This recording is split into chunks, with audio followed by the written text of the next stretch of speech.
Jamaah, oh jamaah, alhamdulillah. Alhamdulillahirrabbilalamin. Buat jamaah yang baru bergabung, hari ini kita sedang membahas tema penangkal gangguan setan ketika sholat.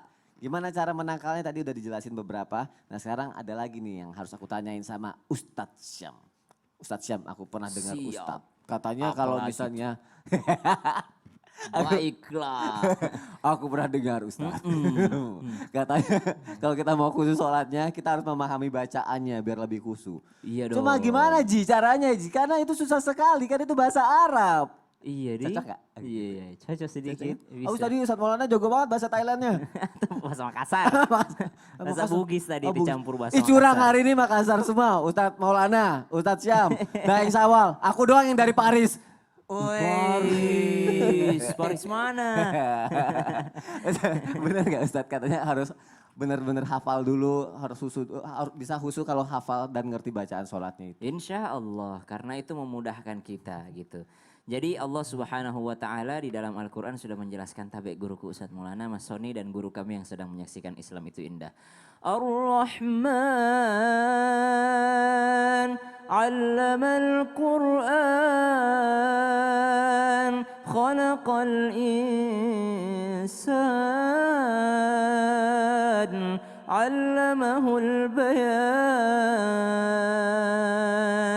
Indah sekali susunan ayat ini ketika Allah mengatakan Allah yang maha pengasih itu allamal Quran, Allah yang mengajarkan Al-Quran, Allah menciptakan manusia. Kalau secara logika harusnya ciptakan manusia dulu baru ajarin Quran. Ini mah kebalik ya, ngajarin Quran terus menciptakan. Berarti secara fitrah manusia itu mereka itu bisa memahami Al-Quran. Mereka akan mampu memahami petunjuk dari Allah Subhanahu wa Ta'ala karena Allah langsung yang mengajarkannya. Karena sebelum diciptakan pun Allah sudah mengajarkan Al-Quran untuk mereka sebenarnya. Walaqad yassarnal Qur'ana lidzikri fahal mim muddakir. Fahal mim muddakir. Sungguh Allah sudah mudahkan Al-Quran bagi kalian. Kenapa kalian tidak mampu untuk mengulang-ulangnya, untuk memahaminya? Muddakir di sini sebenarnya aslinya mudzakir. Tapi susah disebutnya. Fahal mim mudzakir. Diganti lagi frasenya. Ganti deh. Mudzakir. Fahal mim mudzakir. Masih susah lagi. Diganti lagi. Mudzakir. Maka ada perubahan kata bahasa Arab sini. Katanya aja diubah sama Allah supaya mudah diucapkan sama manusia. Sama dengan bahasa Arab yang kita gunakan di dalam sholat kita. Allahu Akbar. Artinya? Allah Maha Besar. Maknanya. Allahu Akbar, Allah yang maha besar, tidak ada yang lebih besar dari Allah Subhanahu wa Ta'ala. Kutinggalkan semua rumahku, mobilku, semua keluargaku yang aku cintai di dunia ini. Aku menghadapmu ya Allah sekarang, aku untukmu ya Allah, aku padamu ya Allah. Allahu Akbar, diriku ini sangat kecil di hadapanmu ya Allah. Allahu Akbar, Allah maha besar, tidak ada yang lebih besar daripada Allah Subhanahu wa Ta'ala. Allahu Akbar kabira, walhamdulillahi katsira, wa subhanallahi bukrata wa asila. Inni wajjahtu wajhiya lilladzi fataras samawati wal arda hanifan muslima wa ma ana minal musyrikin. Inna sholati wa nusuki wa mahyaya. Sungguh salatku ya Allah, hidupku ya Allah, kemampuanku, matiku ya Allah hanya untukmu ya Allah. Maka baru dari situ aja udah nikmat banget gitu. Gimana nggak khusyuk gitu. Kita ngerti bahwa kita ini hidup kita ini ditentukan sama Allah. Alur cerita hidup kita ini ditentukan sama Allah Subhanahu wa Ta'ala. Tidak ada yang bisa mengaturnya kecuali Allah Subhanahu wa Ta'ala. Baru masuk Al-Fatihah. Bismillahirrahmanirrahim. Alhamdulillahi rabbil alamin. Pujian untuk Allah sampai iyyaka na'budu wa iyyaka nasta'in. Hanya Kau ya Allah ku sembah ya Allah, hanya Kau tempatku minta tolong ya Allah. Di mana aku bisa minta tolong kalau bukan kepadamu ya Allah. Itu baru sampai iyyaka na'budu gitu. Jadi orang yang punya permasalahan, makanya kenapa Allah katakan ista'inu bisabri wassalah, minta tolong dengan cara salat dan sabar itu. Sabar dan salat. Kenapa? Karena isinya salat itu permohonan semua. Gimana sih orang minta tapi nggak tahu minta apa gitu. Iya nggak ngerti apa. Orang mau minta tapi dia nggak tahu minta apa gitu. Isi permintaannya apa? Sami Allahu liman hamidah. Bayangin. Ini studio ditutup nih. Lalu kita praktek sholat. Lalu diumumkan begini. Kata Ustadz. nggak boleh keluar dari studio kecuali tahu artinya sami Allahu liman hamidah. Kira-kira berapa orang yang keluar? Waduh, kayaknya nggak keluar. Atau sholat Jumat deh, setelah Jumatan ditutup pintu masjid. Yang boleh keluar dari masjid yang tahu artinya sami Allahu liman hamidah. Kira-kira berapa orang yang keluar? Sampai minggu depan sholat Jumat lagi belum ada yang keluar kayaknya. Gitu, sami Allahu liman hamidah artinya Allah mendengarkan orang-orang yang memujinya. Jadi belajarlah, banyak kok. Kita browsing aja tuh udah ketemu arti daripada bahasa itu. Oh, berarti kita harus pelajari dulu, cari tahu artinya dulu ya Ustadz Iya. Syam ya. Apa artinya no smoking? Dilarang merokok. Kok bisa tahu? Kok bisa tahu? Karena terbiasa gitu Karena terbiasa. lihatnya gitu. Karena Oh, kalau iya. udah terbiasa baca artinya itu insya Allah udah bisa. Masya Allah, jazakallah khair Ustadz Siap. Syam. Kalau gitu jamaah mulai pagi hari ini aku sama jamaah yang ada di rumah yuk kita sama-sama janji kita pelajari artinya supaya sholat kita lebih khusyuk lagi ya. Insya Allah biar kita dapat pahalanya dari Allah Subhanahu Wa Taala. Masya Allah. Jamaah yang ada di rumah, aku punya tayangan nih. Kalau misalnya tadi mengenai kekurang khusyuan karena mungkin nggak tahu artinya, kalau sekarang mungkin karena mengantuk ketika sholat. Lihat tayangannya yuk, silakan. Bismillahirrahmanirrahim. Wailul likulli humazatin lumazah alladzi jama'a yahsabu anna malahu. Ya Allah. Itu biasanya terjadi kalau Ini tim Islami Tindak kreatif banget kreatif ya. Bisa dapat tayangan-tayangan seperti ini, video ini luar biasa. Lemu aja, Lemu ya aja. Allah. Dan biasanya kalau ngantuk kayak gitu, apa sih kalau sholat isya, kalau sholat subuh mungkin seperti itu Ya, ya. subuh dan isya ya benar. Biasanya jadi ngantuk ya. Itu pertanyaannya Ustadz Maulana, itu gangguan setan juga gak sih? Kalau emang gangguan setan caranya gimana? Apakah harus tadi seperti baca surat Anas Iya, iya, dulu iya, atau iya, iya. wudhu dulu atau sholat Apalagi sunnah dulu? tadi itu ngantuknya memang ngantuk itu menular. Oh, iya. Menular, pasti menular. Berempat langsung estafet Pasti. semua ngantuk. Kalau gitu aku mohon penjelasannya Ustadz Maulana. Iya, makasih banyak. Izin Ustaz Sam dan semuanya bismillahirrahmanirrahim. Jamaah. Yeay. Kalau berbicara tentang mengantuk, kalau yang tadi mengantuk itu wajar lah. Mengantuk mungkin karena capek, karena kurang tidur, karena salah makan. Makanya menghindari mengantuk dalam salat, yakni tadi baca doa dulu sebelum sholat. Tadi surah An-Nas dan sebagainya. Dan upayakan perbaiki ibadahnya, persiapan sebelumnya. Apa persiapan sebelumnya? Pola makannya. Karena kekenyangan. Itu Ngantuk berpengaruh ya. jadinya. Karena kekenyangan. Makanya apalagi biasanya kalau terjadi ini. Kalau pada saat bulan Ramadan. Orang buka puasa. Kebanyakan pas salat tarawih ngantuk. Atau salat maghrib ngantuk. Sebaiknya makannya dikit dulu. Jangan balas dendam. Kemudian apa? Istirahat yang cukup. Orang yang istirahat cukup itu luar biasa semangat. Makanya sebelum salat subuh ada baring-baring sejenak. Sebelum duhur sebaiknya ada baring sejenak supaya kuat untuk salat tahajud. Tidur sesudah subuh itu menolak rezeki. Tidur pagi batas yang sampai jam 10 itu rusak tubuh. Nah, tidur yang bagus itu di atas jam 10 ke jam 12 supaya semangat salat duhurnya. Tidur sesudah duhur menggemukkan badan. Tidur sesudah asar merusak akal. Tidur sesudah maghrib apalagi mendatangkan bahaya. Dan tidur sesudah isya mendatangkan apa? Ngantuk. Air liur. Oh, air liur. Pokoknya tenang, nyenyak tidurnya. Perbaiki pola istirahatnya. Lalu ingat, jangan terlalu ingat kegiatannya. Kegiatannya kecapean. Kenapa bisa ngantuk? Jadi cari penyebab kenapa bisa ngantuk. Pola makan, pola istirahatnya tidak bagus. Kegiatannya terlalu diposir. Ingat ya, salat itu yang paling utama. Kegiatan lainnya adalah sekedar untuk menunggu waktu salat. Itu yang paling utama, salatnya diperbaiki. Nah, jangan sampai nanti salat makanya perbaiki. Kalau perlu, wudhu itu membuat kita enak supaya tidak ngantuk. Dan ingat, yang paling bagus adalah sekali lagi, berjamaah. Tadi kalau lihat tadi berjamaahnya, itu lebih parah itu. Malah Karena ngantuk semuanya berjamaah. pada ngantuk. Ya Allah. Ngantuk berjamaah. Saya tidak membayangkan PT-nya akan seperti itu ya. Kemudian apa lagi? Menyempurnakan wudhu. Ini saya minta Den Sawal bisa maju lagi nih.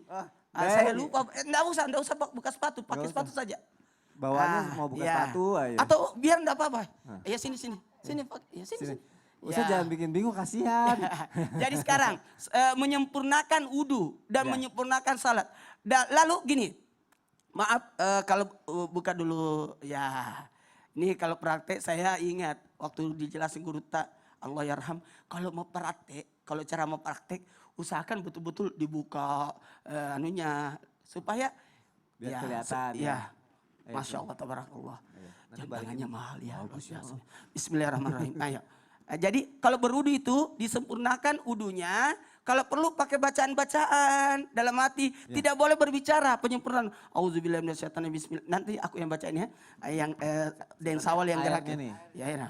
Auzubillahi minasyaitonir bismillahirrahmanirrahim. Pada saat mencuci tangan bertaus, kemudian mulut, ya Allah, mudah-mudahan saya meminum airnya sungai Al-Kausar. Kemudian hidung, ya Allah, mudah-mudahan saya mencium baunya surga. Kemudian muka, nawaitul udu'a, di sini berniat. Tangan kanan, ya Allah, mudah-mudahan tangan kananku yang menerima buku amalanku. Tangan kiri lagi, ya Allah, mudah-mudahan bukan tangan kiri yang menerima buku amalanku. Kemudian rambut sebagian kepala, ya Allah, jadikanlah kulit dan rambutku diharamkan apinya neraka. Kemudian telinga, ya Allah, jadikanlah telingaku mendengarkan perintahmu dan melaksanakannya. Kemudian kaki, ya Allah, mudahkanlah kakiku berjalan di titian siratal mustaqim. Ya Allah, mudahkanlah kakiku berjalan di titian siratal mustaqim. Jadi tidak berbicara pada saat berwudu, penyempurnaan. Jadi baru berwudu saja sudah khusyuk, apalagi sholat. Sholatnya, Masya Allah. Daeng terima kasih ya sudah mau bantu praktek. Iya. Ya Allah. Tapi aku tertarik sama omongan Ustadz Maulana Iya. sih. Kalau misalnya sholat itu waktu yang utama, selebihnya itu cuma buat mengisi waktu Iya, sebelum sholat. mengisi waktu. Karena buat orang sekarang tuh yang utama, yang lain-lain sholat kayak Dan kalau selingannya perlu gitu. gini, setengah jam atau 15 menit atau 10 menit minimal sebelum masuk waktu salat, kita yang menanti salat. Kita Betul, yang saya setuju tadi kata Ustaz Sam. Kita yang menanti salat, bukan salat yang menanti kita. Masya Dan Allah. ingat, dan ini catatan. Dan ingat, Ya. mendirikan salat bukan melakukan salat. Kata mendirikan berarti walaupun sesudah salat merasa dalam posisi salat, merasa diawasi oleh Allah. Masya Allah, terima kasih guruku Ustadz Maulana. Masya Allah, ini pelajaran penting banget buat aku, buat jamaah juga yang ada di rumah. Kita lanjutin lagi ya jamaah. Kali ini aku mau nanya lagi sama Ustadz Syam. Ustadz ini udah aku catat, aku takut salah nih Ustadz nih. Aku Kirain udah habis pertanyaannya. belum, kan aku kepo. Ya Allah. Aku pengen tahu. Paling Nih, bagus memang ini Iya. mewakili jamaah ya kan. mewakili jamaah. Nih menurut Ustadz Syam gimana? Kalau menurut saya pertanyaannya dulu baru Oh, iya, iya, jawabannya iya. gitu. Bener ya. Iya, Aku lupa nanya. Jadi gini pertanyaannya nih. Belum, aku Oh, yang belum. nanya. Bukan Ustadz Syam, Ustadz Syam yang jawab. Katanya nama setan yang tugasnya ngeganggu manusia pas sholat itu namanya setan kanzab. Ya, katanya. Al-Khanzab. Kanzab. Terus Ya. itu kalau emang seperti itu bagaimana cara menghindarinya, bisa dipraktekin gak sih Ustadz? Waduh, Bang Sawal, Dain Sawal. Kok ada yang terus sih? Aku padahal udah siap loh Ya mau udah, jadi kamu setan. sini, Ya sini, udah, sini nggak ya. apa-apa deh, Bertiga, nggak apa-apa. bertiga. Bertiga ya? Bertiga nih, Padahal aku bertiga kalau nih jadi ya. setan udah gak perlu acting Ya, lagi. bertiga. Gini, bertiga. Gini, Kayak bertiga. senang banget jadi setan. Ya. Aku jadi setan kan? Kemudian Dain Sawal sini. Ada Ya yang di Sawal. tengah. Ada Tabe, yang Ustaz. Sawal Tabe. sini. Tabe. Lagi berjamaah nih kan, lagi berjamaah. Ini Emang jadi apa? ini ceritanya lagi nggak social distancing Oh, ya. iya, lagi Ya, jamaah PPKM. biasa kan. Kemudian ternyata Sayyidina Utsman bin Affan radhiyallahu anhu warda pernah yang namanya mengadu kepada baginda Nabi Shallallahu Alaihi Wasallam, ya Rasulullah, saya ini kayak ada yang gangguin gitu pas sholatnya. Kita bayangin seorang sahabat aja ketika lagi galau tuh sholat gitu, saking khusyuknya gitu kan. Sayyidina Umar bin Khattab ketika lagi kena panah tuh ditanya, kapan bisa dicabutnya panahnya nih? Kata Sayyidina Umar, cabut pas saya lagi sholat karena pada saat situ saya lupa semua rasa sakit yang ada Masya gitu. Allah, saking Ini khusyuknya. sahabat semua khusyuk, tapi ternyata sekelas Sayyidina Utsman bin Affan saja itu masih merasakan yang namanya diganggu sama setan. Maka kata baginda Nabi SAW, maka itulah disebut dengan setan yang siapa tadi namanya? Kanzab. Al-Khanzab gitu. Maka dia yang mengganggu ketika orang sedang sholat. Maka caranya adalah Allahu Akbar, Bismillahirrahmanirrahim. Ini imamnya nih kan lagi baca Fatihah. Ya kan, Alhamdulillahirrabbilalamin Ar-Rahmanirrahim. Tiba-tiba aduh pikiran apa gitu ya, motor nih aman gak ya, makanya kunci baik-baik motornya dulu Itu setan gitu ceritanya ya, ya? digangguin Aku apa gitu ya. gangguin sini. Ya, ya Allah ini kepikiran apa gitu ya Allah, ya Allah. Maka caranya adalah yang pertama baca ta'awudz gitu kan. Baca ta'awudz. A'udzubillahi minasyaitonirrajim. Dilafalkan ya, dilafalkan. Jadi nggak apa-apa gitu. Jadi sementara di tengah perjalanan bacaan gitu misalnya la a'budu ma ta'buduna wa la antum 'abiduna ma a'budu wa la ana 'abidun ma 'abadtum wa la antum 'abiduna ma a'budu wa la ana 'abidun ma 'abadtum wa la antum, enggak habis-habis gitu langsung A'udzubillahi minasyaitonirrajim. Lakum dinukum waliyadin.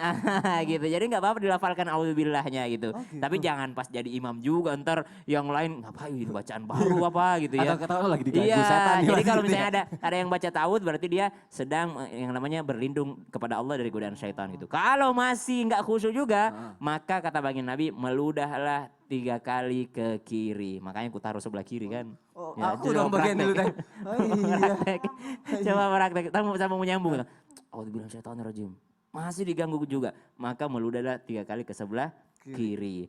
Meludahnya itu namanya meludah ringan. Enggak gitu. Iya, ya seakan-akan ada yang keluar sedikit droplet lah. Tapi kalau pada saat sekarang ini jangan. Karena yang namanya lebih baik kita menghindari yang namanya kerusakan yang lebih besar. Karena droplet itu kan lagi bahaya banget Ya. sekarang.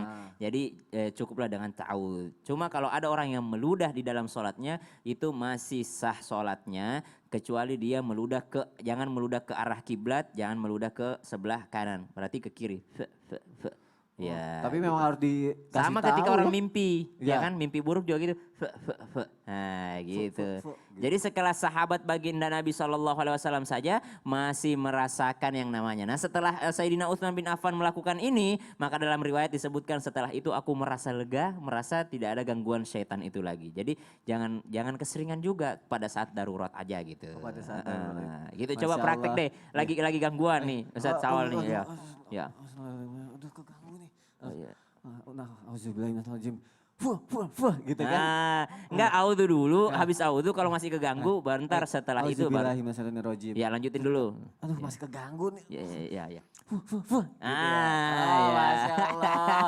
Terima kasih ya, Deng. Siap, Udah bantu. siap. Ustaz Syam, terima Siap. kasih. Ya Allah. Beda ya kalau aktor ya. Aktor lainnya. Oh. Tuh, caranya meludah memang benar-benar. Aku kalau jadi setan kayak gak perlu acting gitu loh. Kenapa? Kalau jadi setan kayak gak perlu acting. Enggak boleh Nggak gitu, boleh. kan udah di Islam itu Kayak indah. hatam ya, makanya jadi belajar ya Allah, Masya Allah. Tapi memang harus disosialisasikan sih, takutnya lagi orang yang gak ngerti lagi ngapain nih orang gitu. Tapi sekarang kan kita sama-sama tahu udah belajar, Masya Allah. Kalau gitu jamaah kita lanjutin lagi. Sekarang aku mau ngasih kesempatan untuk jamaah yang ada di rumah, kita mau curhat online nih, Masya Allah. Udah ada jamaahnya yang siap untuk curhat online. Assalamualaikum warahmatullahi wabarakatuh. Waalaikumsalam. Masya Allah. Mbak atau ibu, aku panggil ibu aja ya. Mbak ya? Mbak, Oh iya Mbak deh, mau dipanggil Mbak. Silakan Mbak, mau curhat apa? Insya Allah nanti dijawab sama guru-guru kita. Ustadz saya mau curhat. Jadi saya punya keponakan laki-laki Ustadz. Awalnya ya dia bandel seperti anak pada umumnya. Namun semakin kesini bandelnya itu kadang sampai nggak terkendali. Dia semakin keras kepala. Apa mungkin itu ada pengaruh dari kehidupan keluarganya ya Ustadz? Soalnya latar belakang keluarganya keras. Orang tuanya sedikit-sedikit mukul dan sumpah serapah terkadang. Jadi kemarin itu ada beberapa waktu yang lalu anak itu mengulah sampai membuat orang tuanya emosi, akhirnya memukul anaknya sambil bersumpah serapah mengatakan mati aja, dasar anak nggak guna, anak pembawa sial dari dalam perut sampai sekarang bawa sial. Sejak kejadian itu anaknya kadang sering ngigau dan bandelnya itu bertambah Ustadz. Jadi gimana ya Ustadz, apa itu ada pengaruh dari itu atau dia itu mau meninggalkan kesan kepada kami karena orang tuanya seringkali bilang mati aja gitu Ustadz. Saya takut, perkataan ibu kan doa, jadi saya takut kali itu terjadi. Gimana ya Ustadz, menurut Islam cara melunakkan hati anak dan gimana ya saya harus bersikap melihat keadaan seperti ini Ustadz. Mohon pencerahannya. Baik Mbak, terima kasih untuk pertanyaannya. Insya Allah dijawab sama guru kita Ustadz Maulana ya. Iya. Silakan, Begini, Ustadz. Mbak yang baik hati, yang tingkat peduliannya luar biasa. Cara melunakkan anak. Nah ini ada, buat yang lagi nonton di rumah juga bisa mempraktekkan. Yang pertama, memohon perlindungan kepada Allah. Silakan buka surah Ali Imran ayat 200. Ini kami dapat sanadnya dari guru kami. Allah yarham, Andre Guru Ke Haji Muhammad Arisa, pendiri Pondok Pesantren An-Nahda, mengajarkan kami yakni doa ya ayyuhallazina amanu sabiru wasabiru warabitu wattaqullaha la'allakum tuflihun. Bisa dibacakan di air lalu ditiupkan lalu dikasih minum anak atau pada saat kita membuatkan susu, air minum, atau teh, atau apapun yang akan diberikan, atau ketika sebelum kita menasehati. Jadi jangan sampai langsung menasehati anak, ambil hatinya. Caranya apa? Baca surah Ali Imran ayat 200. Kemudian yang kedua, berikan lingkungan yang baik. Nah, jadi mungkin dia pengaruh lingkungan ini. Nah, kalau menurut tadi Mbak, apakah ini sumpah serapah dari orang tua atau perlakuan orang tua? Iya, karena doakan orang tua langsung diijabah. Ada juga nih, keteladanan orang tua ini yang paling penting. Sekali lagi, jadi yang pertama doa, lingkungan, keteladanan. Yang keempat, sering mengajak bicara yang positif terhadap anak. Sekali lagi, berbicara yang baik-baik. Itu enak banget itu. Saya alhamdulillah kalau salat berjamaah, habis itu kita ada pengajian sedikit buat anak-anak loh. Jadi gini, jelasin, senang anak-anak. Jadi ceritakan yang sesuatu yang mengembirakan. Kemudian kalaupun mau menghukum, hukumlah secara lunak yang mendidik. Bukan hukuman yang membuat dia sakit hati. Masya Allah. Jadi kita sendiri harus bisa menjadi lingkungan yang baik dulu ya. Ya, Dimulai dari lingkungan, situ keteladanan. ya. Keteladanan, Masya Allah. Mbak, mungkin Mbak masih belum puas dengan jawabannya, tapi kayaknya Ustadznya ada yang mau disampaikan nih. Kenapa? Jadi Ustadz? ternyata yang disampaikan guru kita Ustadz Maulana tadi sudah Masya Allah memohon doa gitu ya, memberikan lingkungan yang baik. Tapi sebenarnya kita tidak punya wewenang atau hak untuk mengubah orang lain di atas haknya Allah Subhanahu wa Ta'ala. Maka yang paling penting sebenarnya adalah doa. Jadi mbaknya jangan ditutup dulu teleponnya, Skype-nya. Insya Allah setelah ini kita akan berdoa bersama. Mungkin juga jamaah punya permasalahan yang sama, kita sama-sama berdoa. Jadi jangan kemana-mana, tetap di Islam itu Indah. Kita akan berdoa berjamaah setelah ini. Jamaah oh jamaah, alhamdulillah.